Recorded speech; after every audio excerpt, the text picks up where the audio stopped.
Happy Halloween! I thought I'd make a scary video this week, and you know what the scariest thing I could think of was? Sexual abuse on YouTube. So, possibly the least relevant video I have ever done, seeing as this was last relevant about 3 years ago. But there's not really a but, I just thought I'd do it.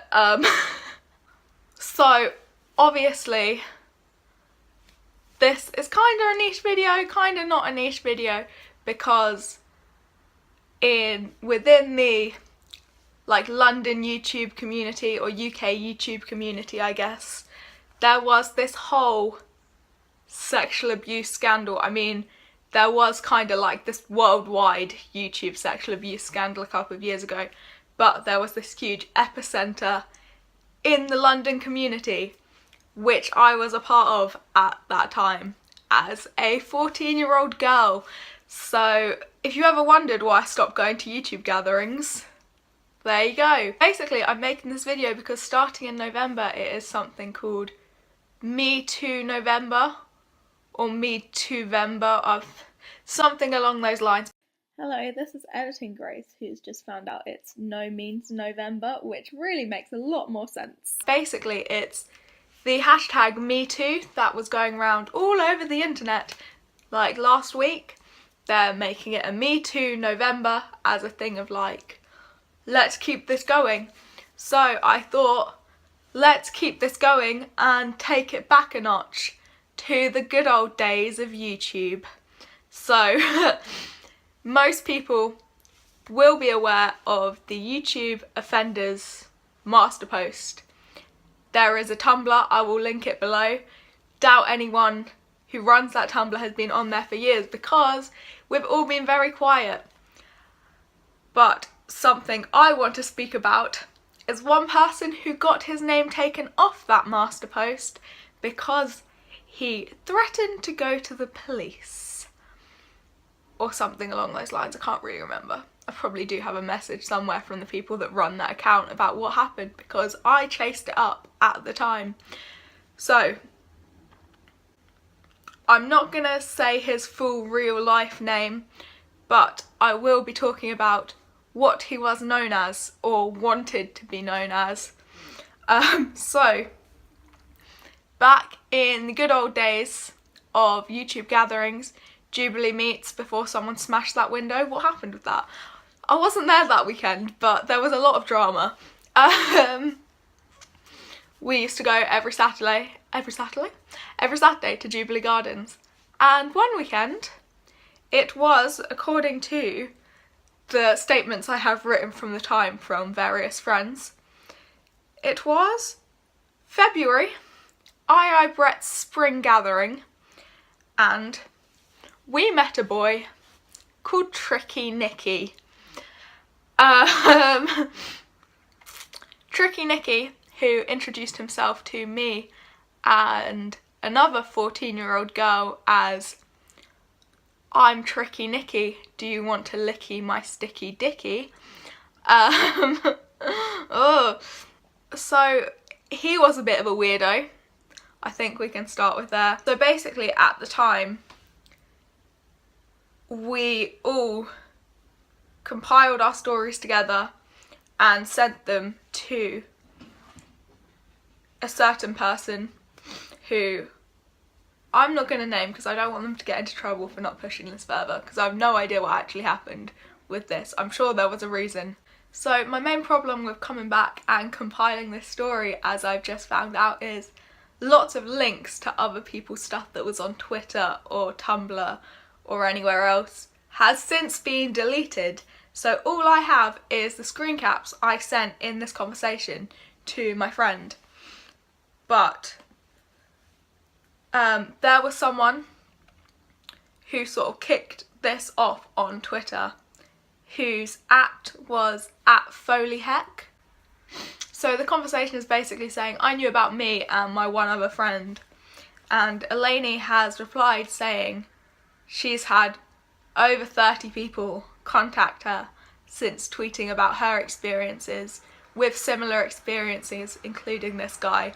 Now, over 30 people seems an awful lot for him to not still be named on the YouTube master post. Is that just me thinking that, or is that a real thing?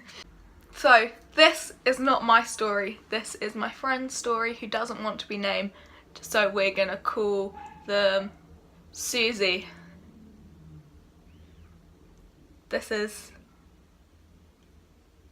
Susie's story. Right, so I met Nick at a YouTube gathering in February run by Brett, the spring gathering.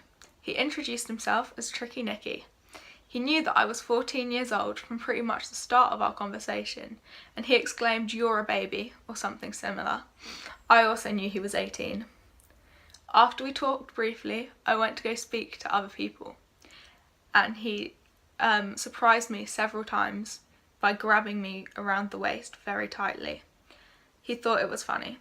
I returned it once, and he was absolutely delighted by this. He gave me his name so I could find him online later, and he wrote in my phone, "Nick, the hot guy, winky face." When I had to leave the gathering, he asked for a kiss, but before I could say anything, he came in for one. He also consistently bugged my friend for a kiss after that, but she said no repeatedly, yet he continued asking. He also asked me online when I was next going to a gathering as well. At the time, I wasn't too bothered by it. However, now I think it's fairly creepy and inappropriate. I didn't look back over any of this before switching the camera on. I just knew that I had all of this somewhere and I might as well go back over it. So, story number 1. Tricky Nicky. Lots of people have been talking about Tricky Nicky and what he's done to them or their friends. I thought I should start my story from the very beginning. I met Nicky at Brett's spring gathering. I think it was his spring one. I got there alone and no one I knew was there yet, so I was wandering around pretty aimlessly until Tricky Nicky approached me and shouted free hugs as he basically grabbed me. I found this a bit weird, but I was really glad someone was friendly enough to come up to me. Later that day, I was with one of my friends, and we were getting essentially harassed by him, even though he was well aware we were both 14 and gay. He wouldn't leave us alone until we agreed to kiss him, which my friend agreed to do, and I kept saying no until eventually I let him kiss me, even though it made me very uncomfortable. A while after this gathering, I went to Cherry's meet with some friends, and from there we went to Upload 3. After Upload, my friend had to go straight home, so I was alone and Tricky Nicky saw me. He started complaining to me about he'd been unfairly accused of making someone uncomfortable by Patty, which is the original story from @FoleyHeck, and how unfair it was. We got the tube together after that gig, and I'm so glad that 3 other people who'd been at Upload happened to be on the same tube as us, because otherwise I would have been totally alone, and he was getting very close to me, which made me uncomfortable. Tricky Nicky asked me how old I was now, and when I told him I was still only 15, he told me to call him on my 16th birthday so we could have some fun.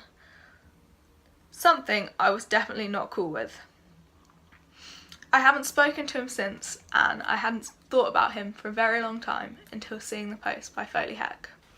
So I know that all of this stuff was a long time ago in YouTube history, but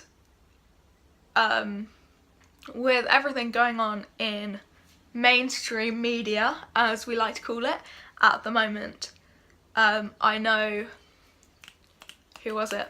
Lucy Moon made a good comparison between the two situations with the 2014 YouTube thing and the 2017 main media thing, and it reminded me of all of this, and I went back to the master post and saw that he was still not back on it, so I thought I would do a quick bit of naming and shaming, but mainly because I think this is an ongoing conversation that needs to keep going because YouTube gatherings still exist in London, I still go to them every once in a while, which I didn't do for a very long time, but I've started doing again. And there are now a whole new generation of 14-year-old girls at YouTube gatherings, and a whole new generation of 18, 19-year-old boys at YouTube gatherings. So I think it's very important we keep this conversation going and don't normalise this again, because I think, honestly, at the time, it was somewhat normalised. There were lots of relationships within the, like, YouTube community between, I mean, there was a very prominent one between someone who is mainstream famous, and she was, oh my god, 13, I want to say even 12, but I really hope she wasn't. And at the time she was dating a 19-year-old, and they both used to come to YouTube gatherings together. So it was normalised, and I know, especially sort of, I went to quite a small school, and my school were not happy with me going to these YouTube gatherings. And I know now that there is a girl who also goes to the school that I went to who knows who I am, and I know her through YouTube gatherings now.